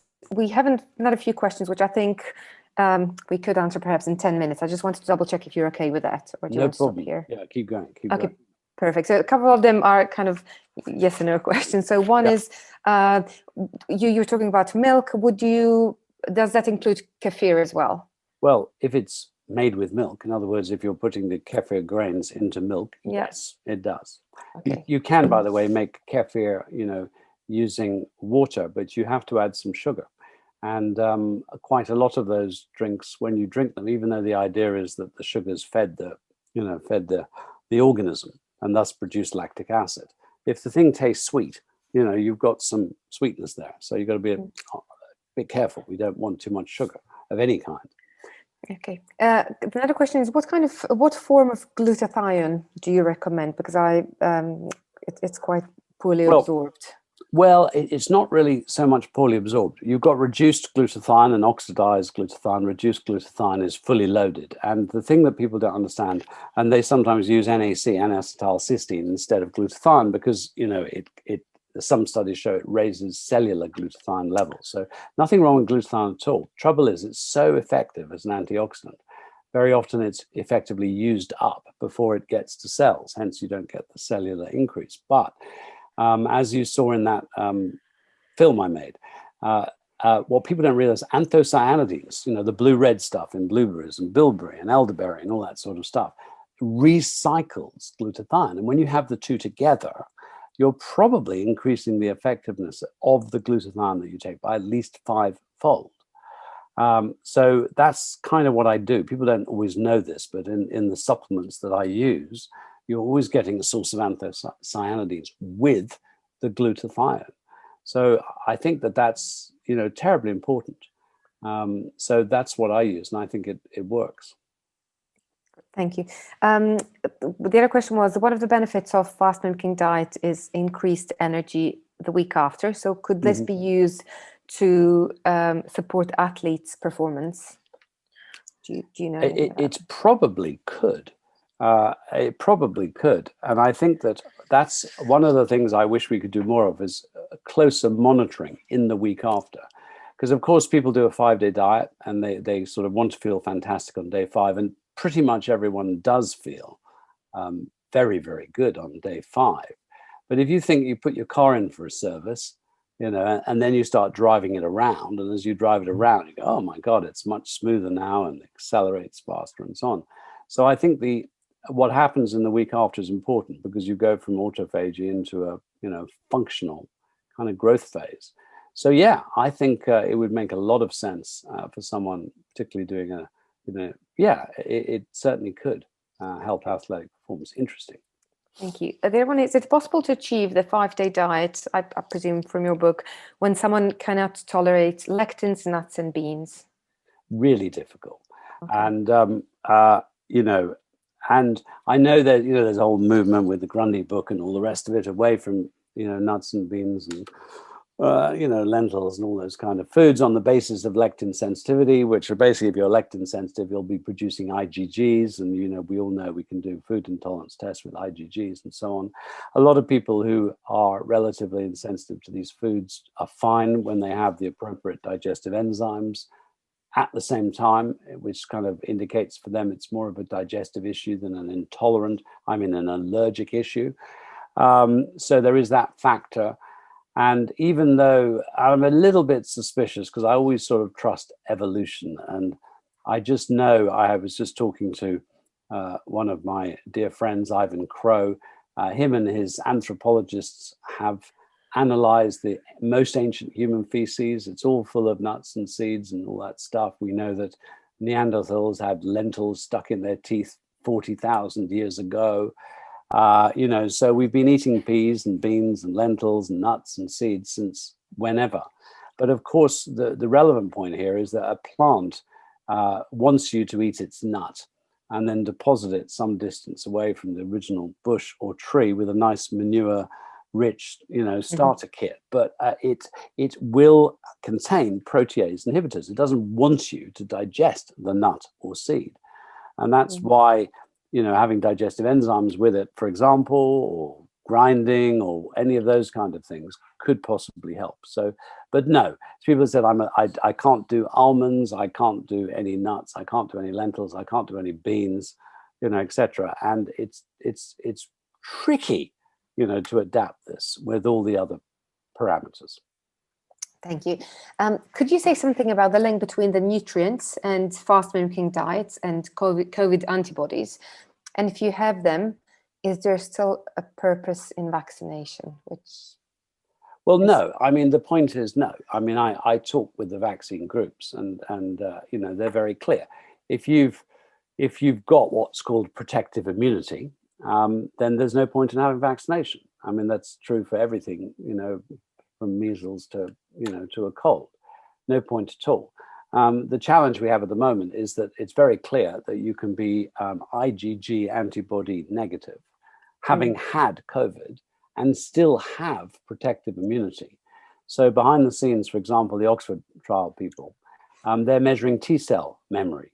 And remember, what you know about IgGs is they have a half-life of 6 weeks. You know, the idea is after 3 months, they're kind of gone. And what's very clear in a number of vaccines is that even once IgG, you know, positivity is gone, the system still retains memory. And so it looks like the Karolinska Institute did a very good study on this, but it looks like it's T cell memory that would be probably the better thing to test. It's not commercially available yet. But no, the point is, if you've developed protective immunity, of course, there's no point vaccinating. I mean, the whole point of vaccination is to develop protective immunity. Great. Okay. Then I'm sorry, I'm just reading the new ones that just came in. What is the advice protocol for the 5 days? Do you recommend also 10-day retreat plans? Well, the first thing is that we sort of ease people off carbs in the sort of 24 hours before they arrive. So we have people arriving on a Friday night, for example. And what they do in that day is important, and even in the day before. And ideally, we do tell people who are going to go into the 5-day process, first go on to a low GL diet. So get used to eating low GL, because then the switch over into ketogenesis is much less painful. So, you know, you could have a sort of even a 3-day, you know, build up to it. And then purely practically, because we've literally got people for a number of days, we have 2 days of teaching them how to eat low GL afterwards. So as with all of these diets, what you do afterwards is important. And I asked Michael Mosley, you know, if you could rewrite the 5-2 process now, what's the biggest change you'd make? And he'd say the biggest change would be what you do on the 5 days. So, you know, the biggest issue here is what do you do in the maintenance? And because people come out of this feeling good with no carb cravings, it's terribly easy to go onto a low GL process then. And I don't count calories at all, except, you know, on this 5-day process, because basically once you stabilize your carb craving, you can create meals that satisfy. And, you know, dealing with hunger is what ultimately is the solution to any weight problems. Thanks. Are you aware of Dr. Myhill's flaxseed bread? It's high fiber negates high fiber negates the carbs. The ingredients are just literally ground flaxseed, salt, and water. Yeah. Well, she was staying at my retreat a few nights ago. So yes, I know Dr. Myhill very, very well. And yes, I can see that point. But high fiber negates the carbs. It's the same thing I'm saying with, you know, with glucomannan. I mean, basically, flax is not nearly as nutritious as chia. So you could have a sort of chia seed bread. But the point is that nothing works better than glucomannan in terms of water absorption. You're talking about 100 times more water absorbed, you know, per weight. So if you have glucomannan before a meal, and we're talking here about, you know, so 1 to 3 grams or half a teaspoon in a glass of water or 2 or 3 capsules, it absorbs all this water. It definitely lowers the GL. We know that, there's no question about it. And the consequence of that is you feel fuller for longer. So I think that's the same effect that she's talking about with flax seeds, is that you're going to feel fuller for longer, and it effectively will stabilize your blood sugar more. So I'm sure that's how it works. Would you recommend a fasting mimicking diet for MS? Yeah, definitely. On the basis that, most MS is showing clear autoimmune issues. By the way, in any systemic breakdown, which is what an autoimmune disease is, I would always measure homocysteine, because methylation is so fundamentally important for everything, switching genes on and off, DNA repair, the whole lot. So what you'll find with MS and other autoimmune disease, rheumatoid arthritis, and so on, systemic lupus erythematosus, if you look at the studies, you'll find that they consistently have raised homocysteine levels. So I would certainly do that. But yeah, I would love to work with some people with MS using an autophagic approach. Thank you. So another question for somebody says, she's saying, I'm skinny, I would want to create the benefits of this, and I ended up in bed when trying to fast before. Do you find that with meals and shakes, this is not a risk? Well, no, it could be. I mean, and I don't know, if someone is, I mean, we have turned some people away from our retreats, and particularly if they are if there's any hints of sort of anorexic type tendencies. So, there are skinny people who seem to be very, very food fussy and very, very food obsessed, and there's an issue going on there. And that's different to someone who's a super athlete, without excess fat, plenty of muscle, protein. And remember, muscle, soaks up glucose, so if you've got no muscle and you've got no fat, or very little muscle and very little fat, then the minute your glucose dips, you've got just no fuel, so you're going to get really tired, shaky, et cetera, and then you have to manage that with small amounts of carbs, so you don't, for example, pass out or something like that. So it's you're going to have to assess that. But I would say, I mean, there's so much that one can do nutritionally to stay well and live long and all the rest of it, without necessarily having to do this process. So don't feel that you're missing out, as long as you're, doing everything else and have lots of antioxidants and good methylation and so on. So yeah, I would be wary about doing this in people who are very skinny. Thank you. For somebody who doesn't want to lose weight, would you recommend increasing their fats but not carbs? So increasing calories just through fat? Yeah, it's the answer is don't know. I mean, we just don't know, and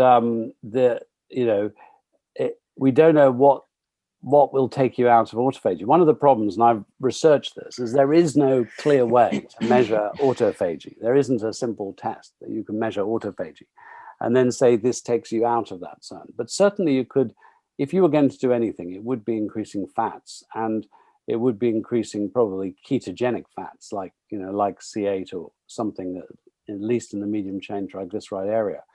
One of the wonders of having the KetoScan Mini is you can instantly see what starts to take you out of ketosis. So, you've got that measure. Does my oat breakfast, take me out of ketosis? Does one oat cake, in the context of people who might be having, blood sugar dip, take me out of ketosis? So at least you've got that measure.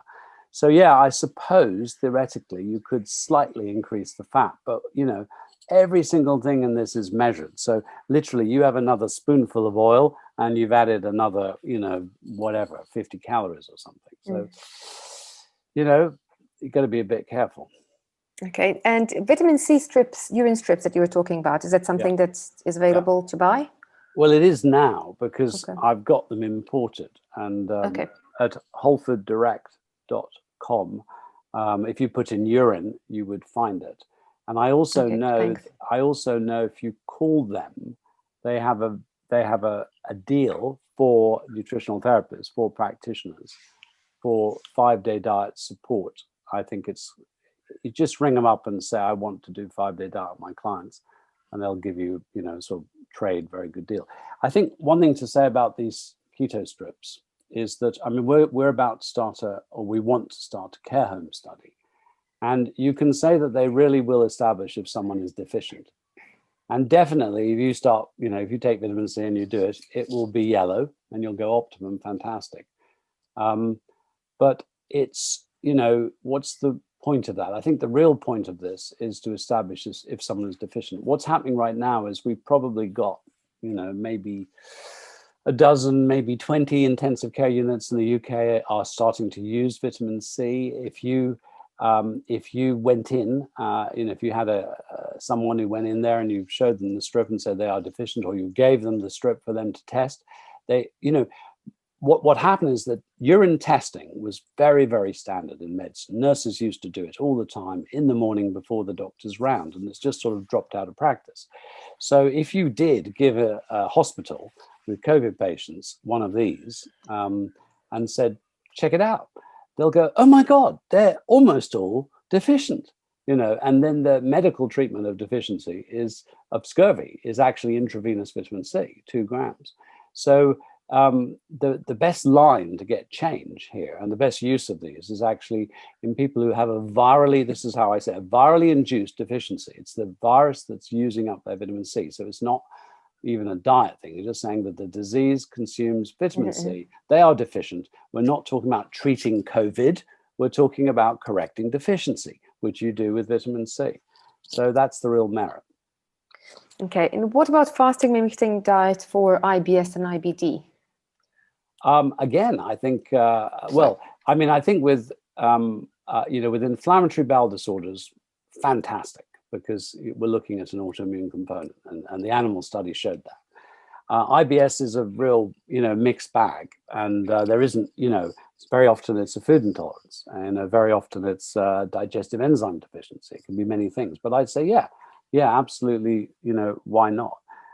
If you do have someone who, I love having an IgG test, not because it's totally accurate, but it gives you a starting point for eliminating foods and finding out what works. But I always want to use a broad spectrum digestive enzyme with the amyloglucosidase and the alpha galactosidase, the enzymes that help with greens and beans and all those foods, because if you give people digestive enzymes and they no longer react to a bean or a nut or a seed or whatever, then you're not primarily dealing with a food intolerance, at least for their bloating.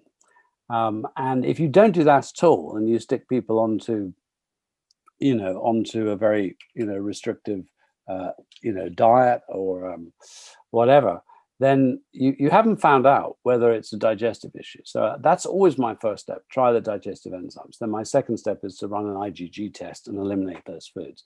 And, FODMAP diets work fantastically for some and don't work for others, and they're very complicated and so on. So I say find out what the person's immune system is reacting to with an IgG test. Okay, and a couple of, just 2 or 3 more questions, and then we've covered them all. Do you use amla gooseberries? I guess amla berries.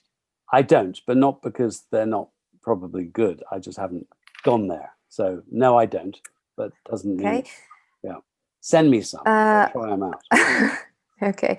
The other one is, what is your approach for monitoring high vitamin C and fiber levels? I guess not high fiber level, but just monitoring fiber levels and monitoring high vitamin C.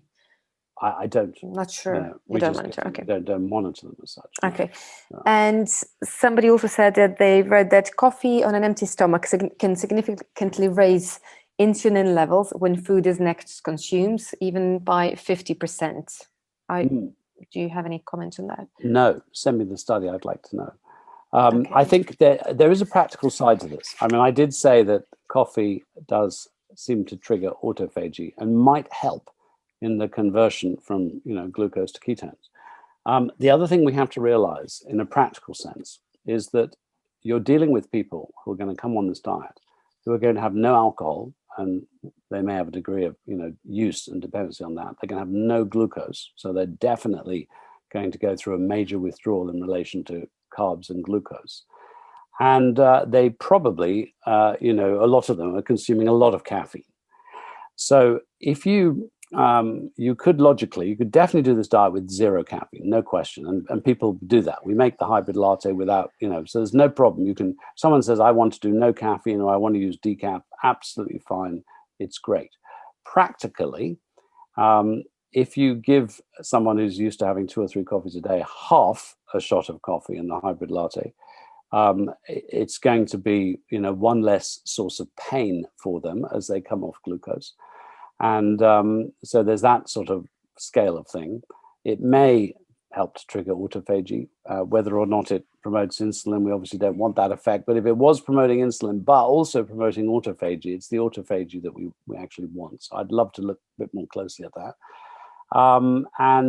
Yeah, that's sort of about it. So you just have to decide how much is too much for someone to quit. But so far, it's worked. You know, we've had people you know, the people who are drinking half a bottle of wine a night, eating too many carbs, drinking lots of coffee, they quit all that. And amazingly, they find at the end of 5 days, they don't really want the alcohol, you know. So it helps to reset the clock. But yeah, you want to do it caffeine-free, excellent, fine, no problem. It's not a deal breaker. Okay, well, Patrick, thank you so much. I think that we've covered most of the questions. Lots of praises and thanks for the webinar.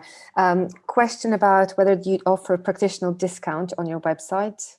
Well, I don't, you guys might not know this, but I don't actually run any business. So I just license my stuff out. But, Okay. But holforddirect.com definitely do. And they have a special deal for practitioners. I think if you ring them up, I don't know the number off the top of my head, but if you go to the website, you'll find it. And you say, I'm a practitioner, I want the 5-day diet, you know, they've got a good deal. I would like to, and not, you know, I mean, yes, this plugs another book, but in case you don't know, this book, I wrote this book, which came out a few weeks ago, Optimum Nutrition for Vegans. But one of the things I'd like to say is that we've got 100 recipes in the back that are low GL, you know, they're low GL, they have omegas, they're designed for optimum nutrition for vegans. And probably there will be a way to use a lot of those recipes, looking at the protein content, the calorie content, and so on, to adapt them to start to build up a library of lunches and dinners that you could do on a fasting mimicking diet. So, you know, don't say my 5-day diet is, I mean, it's fairly formulaic. It tells you exactly what to do. But if you can invent a dinner or a lunch or a snack, you know, that fulfills the same criteria for calories, protein, carbs, et cetera, brilliant. You know, let's build up a library of this. Great, that sounds amazing. So thank you so much. I'm going to close this now. We've been online for almost 2 hours, but it's been super interesting. I personally did my master's dissertation on the effects of autophagy on atherosclerosis. So I find the topic of autophagy really, really interesting. So fantastic. Thank you very much once again. I guess that whoever has any more questions about retreats or anything else that you do, I guess they're free to contact you, email you, or yes, reach your website. Yeah, absolutely. And for the retreats, it's events@patrickholford.com. Okay, brilliant. Thank you very much once again. Thank you for taking time out of your busy schedule to present to BANT members. We're all very grateful. Found it really interesting, and I hope everybody else has a great day, and thank you for joining. Thank you. Stay healthy, stay free. Thank you. Bye. Bye.